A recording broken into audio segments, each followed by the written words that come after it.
Poprzednio w Mutant Year Zero Road to Eden. Kolejnym punktem w podróży do ocalenia Hamona była dla szperaczy Włócznia Niebios. Na miejscu trafiliśmy na pierwszego funkcjonalnego robota z rodziny Mimir, Z-200. Włócznią Niebios okazała się katedra kontrolowana przez sektę Nowa za pośrednictwem kardynała Hansena. W okolicy, oprócz licznych patrolujących sekciarzy, spotkaliśmy kolejnego przedstawiciela robotów Mimir, Z-600. Potężna jednostka siejąca pogrom dała się jednak ujarzmić z pomocą wyłącznika. W podziemiach katedry szperacze zlokalizowali potężną broń sekty, głowicę nuklearną. Na miejscu nie pozostał jednak nikt, kto mógłby się rakietą posłużyć. W celi nieopodal szybu szperacze w końcu osiągnęli obecny cel swojej podróży, odnajdując Hamona. Okazało się jednak, że to nie koniec ich wędrówki. Tajemnice zdradzone przez technika Arki przekonały grupę o konieczności udania się do mitycznego Edenu w celu ostatecznego rozwikłania tajemnicy mutantów. Dzień dobry, cześć.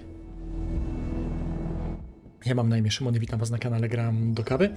Dziś wracamy do naszej przygody w świecie Mutant Year Zero Road to Eden i do naszego wyzwania No Damage. Moi drodzy, dziś odwiedzimy miejsce zwane Zgniłym Kopcem, ale zanim to zrobimy, musimy się oczywiście do tej wyprawy przyszykować. Ostatnio, kończąc odcinek, dokupiliśmy sobie dodatkowe ulepszenie przy użyciu punktów artefaktów. Rzeźnik, który zwiększa nam o 10%, 10 punktów procentowych szansę na trafienie krytyczne przeciwko istotom żywym. To nam dzisiaj bardzo pomoże. Natomiast musimy zrobić pewne modyfikacje, jeśli chodzi o broń. Będziemy sobie musieli zapewnić przynajmniej 14 punktów obrażeń krytycznych i zrobić to przy użyciu broni, która ma dość daleki zasięg. Dlatego będziemy potrzebowali użyć do tego Elysium LR678 i dobrze będzie wyposażyć go w ten najlepszy celownik Mimir CR33.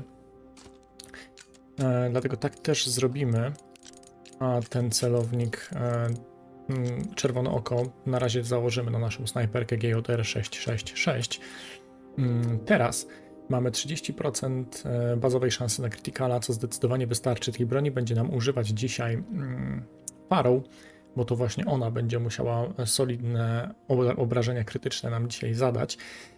Ale to nie wystarczy, by wyeliminować największe zagrożenie w tym odcinku. Ale zanim przejdziemy dalej, to może pozbędziemy się tej pukawki na poziomie drugim i GJR-a kolejnego, którego ostatnio znaleźliśmy. Tym sposobem mamy spokojnie już teraz możliwość zapewnioną, bo jeśli znajdziemy kolejną broń, to od razu sobie ją ulepszyć maksymalnie, więc jesteśmy w całkiem wygodnej pozycji. Wszystkie pozostałe broni mamy na poziomie trzecim już. I teraz tak, skupmy się na naszych mutantach. W drogę dzisiaj wyruszy Dax, Bormin oraz Pharaoh. Każdy będzie miał swoją rolę do spełnienia. Zaczniemy od Daxa, któremu założymy czapeczkę, którą znaleźliśmy ostatnio, uciechę grenadiera, która zwiększy nam obrażenia od granatów o 2. I od razu możemy mu, żeby później już nie zapomnieć, założyć granat w łapkę. Tak jest. Widzę, że ostała nam się jedna flara. A to ciekawe, musiałem czegoś nie zebrać. Albo musiałem czegoś nie zebrać, albo musiałem coś zrobić inaczej w moich próbnych sesjach, kiedy staram się przygotować do kolejnych poziomów, bo tam już tej flary nie miałem, ale to okej, w porządku. Wyjaśnię w trakcie odcinka, skąd byśmy tę flarę wzięli. Tak czy inaczej, Bormin dostanie tę flarę, Dax nam pójdzie z granatem ręcznym, ze swoim standardowym pistoletem i ze snajperką. Jeśli chodzi o umiejętności, to u Daxa nie potrzebujemy niczego szczególnego. W tej chwili zostaje cichy zabójca. Tak, wszystko mamy po staremu. Jeżeli chodzi o Bormina, to tak, Elysium mu zdejmiemy. Elysium dostanie Pharaoh. Bormin będzie chodził ze strzelbą. Jeżeli chodzi o pancerze, to nie potrzebujemy niczego nowego. Wieprznięcie zostaje. Druga umiejętność jest nieistotna. Natomiast jeśli chodzi o mutację, to moglibyśmy Borminowi, bo dawno mu nic nie kupowaliśmy. Pamiętacie, jak się w zeszłym odcinku zastanawiałem, dlaczego Bormin nie jest w stanie osiłka ustrzelić ze 100% pewnością? To jest właśnie to, niedopatrzenie z mojej strony. Ja podczas swoich próbnych nagrań wykupiłem Borminowi Sokole Oko, to jest jedyna pasywka, którą on może mieć.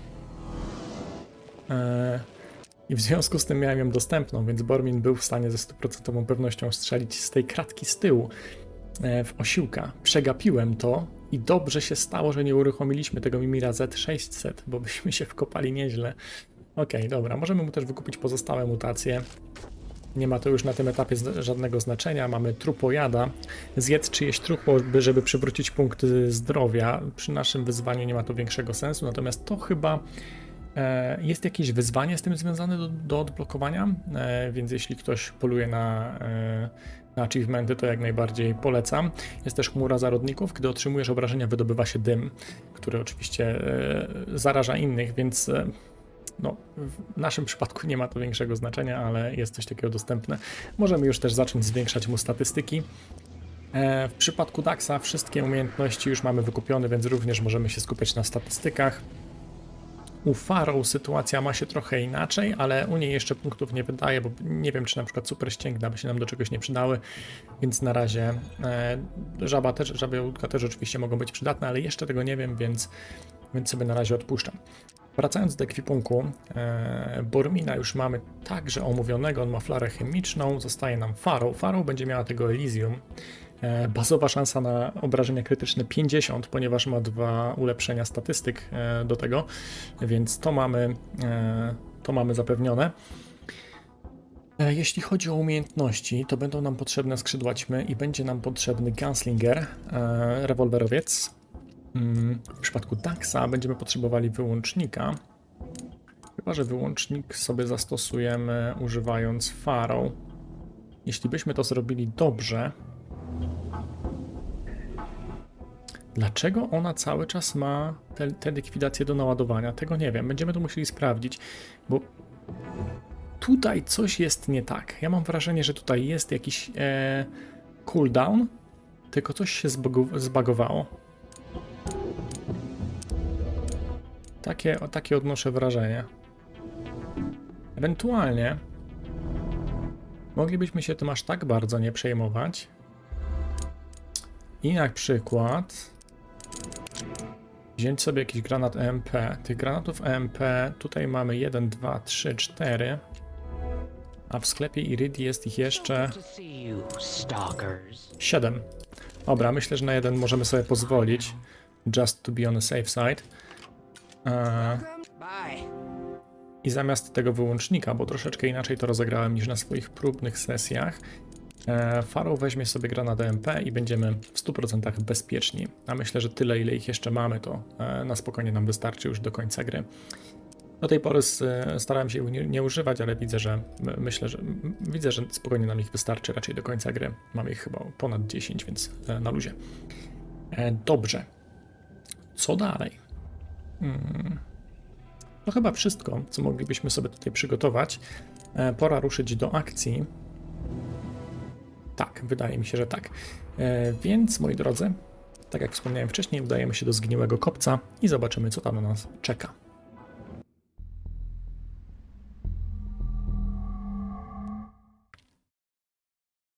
Ale z tym sokolim okiem u Bormina to zawaliłem troszeczkę. Dobrze, rozpoczynamy od podróży na południowy wschód. Tutaj jest ciężarówka, a przy ciężarówce mamy trochę złomu do podniesienia i kontynuujemy drogą na wschód. Przy bramie zbierając sobie kolejną część złomu.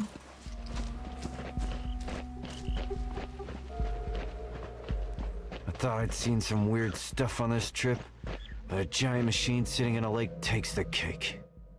I to jest ciekawostka, bo twórcy spodziewali się, że przyjdziemy tutaj znacznie wcześniej, więc znajdujemy Mimira Z600, ale spotkaliśmy go już wcześniej całkiem funkcjonalnego, więc jest to trochę informacja po nie w czasie. Wow, look at this thing. It's got that mimer mark like the other machines. This is beyond my pay grade, people. I don't like this. Okej, tak czy inaczej, możemy sobie tutaj... zapomniałem, to właśnie jest granat EMP kolejny, więc zupełnie niepotrzebnie kupowałem tamten. Dobra, przyda się. Uszkodzona elektronika, czyli złom, kolejna uszkodzona elektronika, czyli kolejny złom i tutaj jeszcze mamy jedną część złomu. I to jest wszystko, co możemy zebrać w tej części planszy, więc wracamy się już w kierunku południowym, tam skąd przyszliśmy.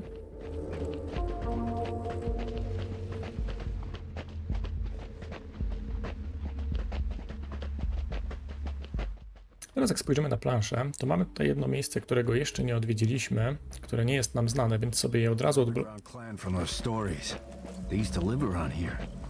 We're getting close. Look for an entrance. I bet they left a lot of goodies behind for dear old ducks. Mamy tutaj jedno miejsce, którego jeszcze nie odkryliśmy, więc sobie od razu je odblokujemy w celu szybkiej podróży później. Myślę, że w następnym odcinku już sobie to miejsce ogarniemy. Tymczasem jednak zbieramy tutaj części broni. Przechodzimy.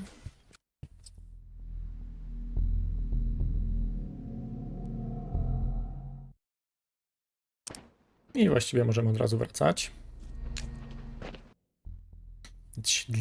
Siedlisko rogatego diabła sobie odblokowaliśmy na przyszłość. To jest miejsce, które jest na poziom 45, z tego co pamiętam, więc dla nas już takie groźne nie jest, ale gdybyśmy tu przeszli wcześniej, to zdecydowanie otrzymalibyśmy informację o tym, że może być zbyt ciężko. Whatever busted through this gate might still be in there. Time to pack up and go home, right? What do you think? Nie idziemy do domu, Daxie, nie idziemy. Schodzimy na dół. We're getting pretty deep. I'm not saying I'm scared, but Pod schodami znaleźliśmy troszeczkę złomu. My tymczasem kontynuujemy korytarzem i skręcamy na wschód, gdzie znajdujemy pierwsze pomieszczenie. Stinking here. Look at all these dead people. We really need to pack up and go home, right? No niestety jest to bunkier, w którym wszyscy zostali wybici. Bez reszty. Tutaj obok szafek znajdujemy nieco złomu. Podobnie tutaj mamy części broni. I tu w rogu, nieco ciężko to podnieść. Jak zauważyłem. O, mamy flarę chemiczną. Właśnie dlatego się dziwiłem, że mam tę flarę chemiczną w plecaku, którą miałem, bo jak się przygotowywałem, to jej nie miałem. Musiałem ją zużyć wcześniej. Tymczasem tutaj flarę mamy, więc właśnie tej byśmy użyli, gdybym nie miał tamtej w plecaku. Tu mamy jeszcze części złomu. I idziemy dalej. To miejsce duże nie jest. Walki też tutaj dużo nie będzie, chociaż będzie nieco... Ghouls killed everybody in this place. For what? For what? This is messed up beyond all recognition. These ghouls gotta go down. No, jak najbardziej się zgadzam, trzeba ich załatwić. Walki dużo nie będzie, ale ta, która będzie, będzie dość efektowna, przepraszam. I teraz tak, muszę się zastanowić, co zrobić po kolei. Na te umiejętności najpierw bym sobie zerknął. O co mi chodzi z tą farą? Dlaczego ona nie ma cooldownu na tych skrzydłach ćmy? Nie wiem, zaraz to sprawdzimy. Właśnie po to, bo będę musiał użyć wyłącznika. I właśnie w związku z tym cooldownem, jeśli on rzeczywiście jest wyłączony, to znaczy, że coś się zepsuło. Ja nie chcę na tym polegać, bo to nie w ten sposób powinno wyglądać. Po walce z osiłkiem ten cooldown teraz powinien być 2/3. Więc ja uznaję, że on jest 2/3, żeby nie oszukiwać przypadkiem. I dlatego użyjemy sobie granata AMP do tej walki, ale to za chwilę do niej wrócimy. Najpierw udamy się tutaj na północny zachód do tego pomieszczenia, gdzie możemy znaleźć dwie części złomu. I tutaj, w tym korytarzu jest rzeźnik. I na tego rzeźnika trzeba uważać, bo on czasami nie patroluje. Teraz na przykład jest na patrolu, więc spokojnie możemy się go pozbyć w tym miejscu.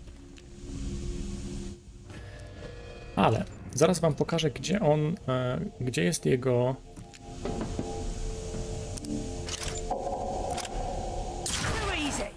Gdzie jest jego oryginalne położenie i gdzie go można znaleźć, jeśli on się zawiesi i na ten patrol się nie uda. Na początku myślałem, bo właśnie kiedy przygotowywałem się do nagrania tego odcinka, to on mi się zawieszał i nie chciał patrolować, więc chciałem znaleźć sposób na pozbycie się go i w takiej sytuacji. Tutaj jeszcze w rogu mamy złom do podniesienia. I teraz tak, tutaj mamy grupę guli, główną grupę guli, z którą będziemy musieli sobie poradzić. I ten rzeźnik, on stoi tutaj jakby na samym brzegu pola widzenia tego łowcy, którego tu widzimy. I można go wyeliminować po cichu, musimy tylko pamiętać o tym, żeby przypadkiem nie użyć broni, która by go wrzuciła nieco dalej w pole widzenia tego łowcy, bo wtedy mamy przesrane. Więc jeśli ten rzeźnik wam się zablokuje, gdybyście przechodzili sobie grę w podobny sposób co ja, to można go tutaj wyeliminować. Pamiętajcie tylko, żeby go nie odrzucić do tyłu. To jest bezpieczne. Tymczasem my... Hungry. What about the cook? You want the cook to cook for us? He's got no food! No, I wanna eat the cook. Eat him. Nah, he's too bony. He smells rotten too. Yes! I smell like shit. Taste like shit too. Just shitty all around. You don't want to get near me. Jak widzimy, ktoś jednak przeżył i z tego, co słyszymy po dialogu, jest to kucharz. My tymczasem jeszcze się tutaj nie angażujemy. Myślałem, że nie odpalę jeszcze tego dialogu, ale trudno. Trudno. Tutaj mamy zepsutą broń, części broni i tutaj w rogu też mamy części broni. Teraz, żeby sobie nie utrudniać życia, to Bormina już tutaj zostawimy. Ukryjemy go, a nasi pozostali szperacze, duo Dax i Pharaoh, wrócą się w kierunku tej sali, w której wcześniej słyszeliśmy Medbota. I to właśnie Medbotem się teraz zajmiemy. Tymczasem, czy tutaj było coś do podniesienia? W notatkach chyba nic nie miałem na temat tego pomieszczenia. Nie, chyba nie. Teraz po prostu poczekamy sobie na Medbota, który tutaj spaceruje.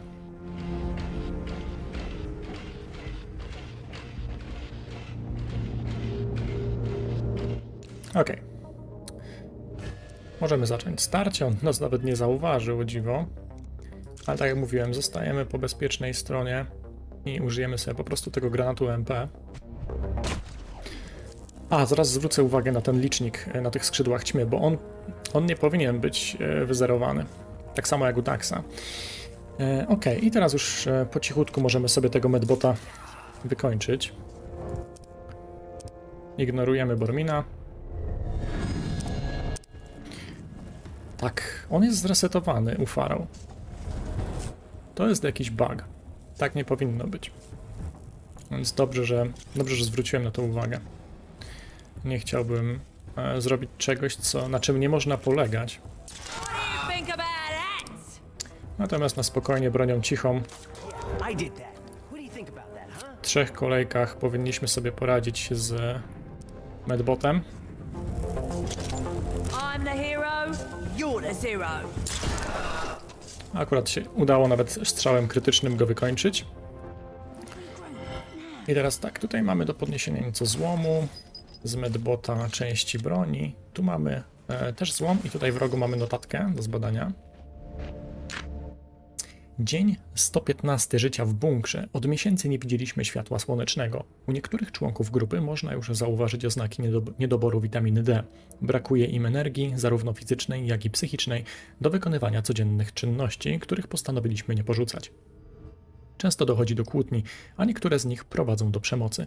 Gdyby tylko Oli wypuścił nas na zewnątrz na godzinę lub 2. Niestety zewnętrzne przyszło do was, co okazało się niezbyt fortunne w skutkach. Tutaj mamy Marudera.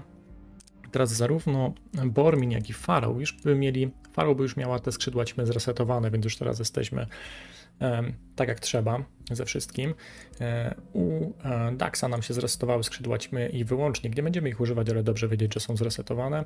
Bormin jest gdzie jest, więc na spokojnie. My teraz musimy wyeliminować tego Marudera, który nam się tutaj czai. Nie powinno to być specjalnie skomplikowane. Możemy zacząć od Daxa, żeby sobie zapewnić 100% krytykale, chociaż nie jest on potrzebny.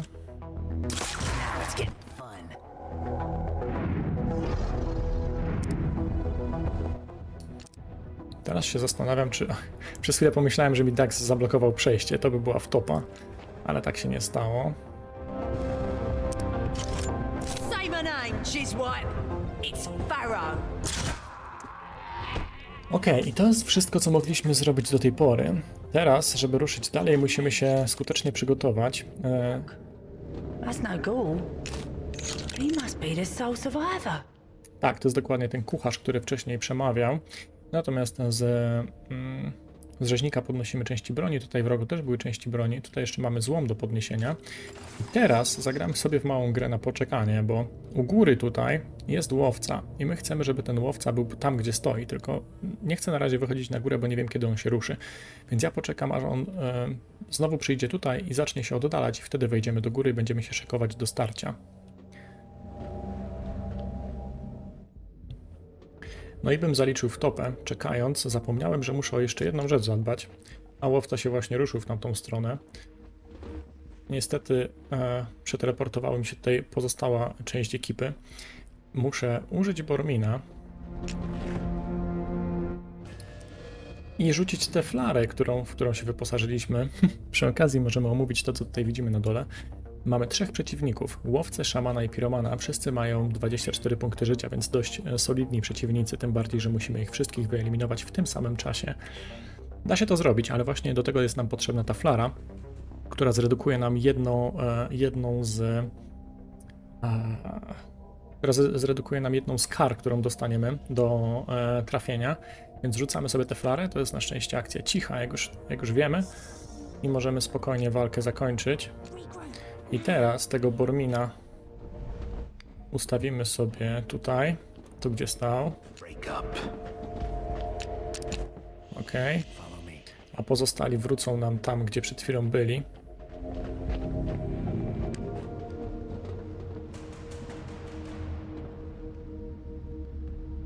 Ok, dotarliśmy w sam raz. Łowca akurat zaczyna się cofać, więc to jest idealny moment dla nas. Ja się tylko upewnię jeszcze raz, czy na pewno wszystko mam ustawione jak trzeba.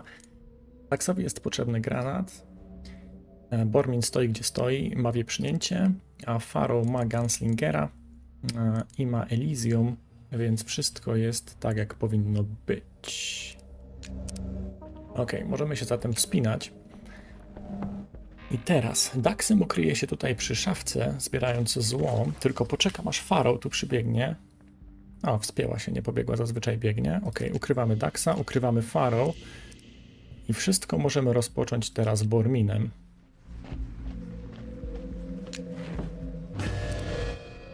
I teraz Bormin wieprznięciem powali nam tego łowcę, którego tutaj mamy u góry, bo on jest najbardziej kłopotliwy dla nas w tej chwili, więc się go zwyczajnie pozbędziemy w ten sposób na 2 kolejki. Co ciekawe, on nie spada, on się blokuje jakby tutaj między piętrami w tym miejscu. On zawsze to wygląda tak samo. I teraz musimy zrobić najbardziej efektowną rzecz podczas tego starcia. Wybieramy Pharaoh. Pharaoh bierze sobie Elysium w rękę i podbiega tutaj, gdzie cały czas będzie ukryta. I zwróćcie uwagę, że ona stąd jest w stanie ze 100% pewnością dosięgnąć każdego z nich. Natomiast my chcielibyśmy wszystkim trzem, każdemu z tych przeciwników zadać obrażenia krytyczne. I tu już będzie problem. Jest ich 3, więc mamy negację. Minus 25 punktów procentowych do każdego z nich. Częściowo zredukowaliśmy to już flarą, drugą część będziemy redukować przy użyciu Gunslingera. Przesuwamy się o 1 kratkę do przodu, co zapewni nam, że ten szaman, który jest tak daleko, również będzie w stanie być trafiony ze 100% pewnością. Problemem może być ten piroman, który jest na dole, ponieważ kiedy on zginie... Kotek do mnie przyszedł. Cześć, kotku. Ponieważ kiedy on zginie, to upuści pod siebie butelkę zapalającą. Jednak Pharaoh upadnie w takim miejscu, które jest widoczne tutaj, że ta butelka jej idealnie nie dosięgnie. Będzie na dobrej kratce, żeby nic jej się nie stało. Więc właśnie na to pole się przesuwamy. Pharaoh cały czas pozostaje ukryta oczywiście. I teraz, dzięki temu, że mamy Elysium z dalekim zasięgiem, to przy użyciu Gunslingera możemy ze 100% pewnością sprzedać im na twarz 3 potężne krytykale za 14.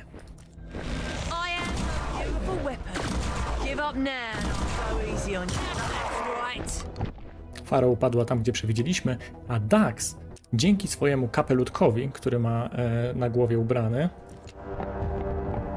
może nam teraz zapewnić 3 eliminacje, ponieważ granat zadałby 8 punktów obrażeń, ale kapelutek zwiększa nam te obrażenia o 2, czyli mamy 10 punktów obrażeń razy 3, czyli dokładnie to, czego nam trzeba.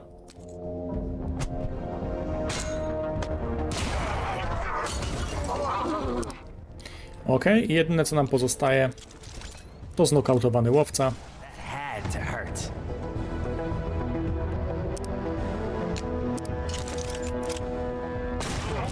I po zabawie. Więc tak jak mówię, walka być może nie jest bardzo skomplikowana, jest natomiast bardzo efektowna, co mi się podoba. I pozostaje nam zbierać wszystko to, co tutaj zostało, a później porozmawiamy z kucharzem. Mamy tak, części broni upuszczone przez łowcę, granat dymny upuszczony przez piromana, apteczkę upuszczoną przez szamana, złom i mamy skrzynkę tutaj do otwarcia. Let's see what's inside. A w skrzynce pancerz gladiatora, który już znamy. Daje nam oczywiście niewrażliwość na trafienia krytyczne, więc w zasadzie bezużyteczny, ale gdybyśmy przyszli tu wcześniej w ciągu naszej... O, tutaj jeszcze przegapiłem jakiś złom, nie zapisałem go sobie w notatkach. Gdybyśmy przyszli tutaj wcześniej w trakcie gry, to oczywiście mogło być dla nas użyteczne. Tymczasem porozmawiajmy jednak z kucharzem, który jest tutaj uwięziony. My saviors, dirty little saviors. I wish I washed my hands so I could shake your hands and paws or whatever's growing out of your arms. I'm not racist, I'm not. Please, tell me your names. What we're trying to ask you is, are you a frickin' whack job or what? No whack job. I'm Emma the cook. I'm the one who cooks and cleans for the pretty people. They were pretty. For decades, we hid from the zone. We were safe until the ghouls found a way in. You first hear the screams, and then the lights went out, and you can hear the scraping and the chewing. Hey, I'm no warrior. I'm just a cook, you know? Ebba, dirty little coward. We thought the last settlement was the Ark. We didn't know you existed. Well, you got to get out of the Ark more, mate. Get some exercise. Wait a minute. Did you say Ark? Oh, boy. You don't want to hear this. You really don't want to hear this. They kept saying they were gonna destroy the Ark with some weapon that they're bringing to their masters. Some weird religious shit. They want to blow up the Ark and kill everyone inside. Everyone! Listen, these ghouls have a lair to the north. The leader is called the Grey One. They're just multiplying up there, breeding like zone rats. Please do something about them before it's too late. I rzeczywiście Szarą spotkamy i ma ona swoją siedzibę właśnie w siedlisku Rogatego Diabła, które ostatnio odblokowaliśmy podczas dzisiejszego odcinka. I wbrew pozorom bronią, o której była mowa, nie jest rakieta, którą znaleźliśmy we Włóczni Niebios. Jest to... Przekonamy się, co to jest, ale znajduje się właśnie w siedlisku Rogatego Diabła. Tymczasem jednak to było wszystko, co mogliśmy tutaj zrobić. Już nic więcej tu nie osiągniemy. Możemy sobie tylko zrzucić okiem na nasze umiejętności. Bo tak, co jest ciekawe, to po tej eliminacji użyliśmy zarówno skrzydeł ćmy, jak i Gunslingera, ale ponieważ wszystkie mają cooldown na 3 eliminacjach, to od razu sobie to zresetowaliśmy, więc to jest bardzo przyjemny aspekt tego całego zagrania. Zmodyfikujemy bronię oczywiście przed kolejnymi starciami, bez dwóch zdań. Możemy sobie nowy pancerz spadać. I to właściwie wszystko. Możemy tylko zerknąć na mutacje. To mamy nowe dostępne punkty, więc właściwie moglibyśmy nieco przeznaczyć na ulepszenia u każdego z naszych... Dobra, Pharaoh cały czas zostawię, ale u pozostałych moglibyśmy to zrobić. Właściwie możemy chwilę poświęcić i sprawdzić mutacje też u innych. W kwestii Magnusa tutaj w statystykach nie ma nic ciekawego, możemy natomiast odblokować sobie łupacza czaszek i teletarczę. Łupacz czaszek jest już nam znany dzięki Daxowi oczywiście, a u Selmy sytuacja wygląda dość podobnie, 29 punktów do rozdania, więc możemy odblokować sobie wszystkie umiejętności. Ona też ma Jokera, akrobatę i alpinista. Alpinista był przez nas używany u Daxa. I wracamy sobie do Daxa. Na tym możemy już poprzestać tutaj. Udamy się do Arki, a następnym razem zbadamy siedlisko Rogatego Diabła właśnie.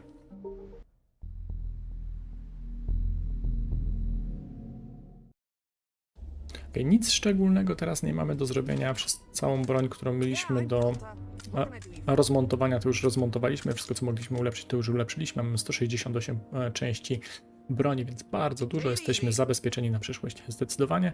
Zobaczmy tylko, może ojczurek ma coś nowego do powiedzenia. Your mission is accomplished. Hammond has returned to the Ark. On the edge of his life, grant you but alive. I'm told that you continue to explore the zone. This does not make your elder happy. Take a rest, stalkers. Go to Prips and regale the patrons with tales of valor. This adventure is over. Ojczurek zdecydowanie nie chce, żebyśmy ruszyli gdziekolwiek dalej. Tymczasem, moi drodzy, to już jest wszystko, co mogliśmy dzisiaj osiągnąć, więc na tym sobie zakończymy. Ja wam bardzo serdecznie dziękuję za towarzystwo i mam nadzieję, że wam się podobało. Jeżeli tak było i podoba Wam się to, co robię na moim kanale, a jeszcze go nie subskrybujecie, to oczywiście gorąco do tego zachęcam. Jeżeli jednak subskrybentami już jesteście, a chcielibyście wesprzeć mnie nieco bardziej, to oczywiście istnieje taka szansa. Obecnie można to zrobić za pośrednictwem programu wsparcia oferowanego przez YouTube lub za pomocą serwisu Buy Coffee. Wszystkie potrzebne informacje znajdziecie oczywiście w opisie tego odcinka. Ja już się jednak żegnam i zapraszam na kolejny odcinek, a tymczasem do zobaczenia i do usłyszenia następnym razem. Trzymajcie się. Cześć!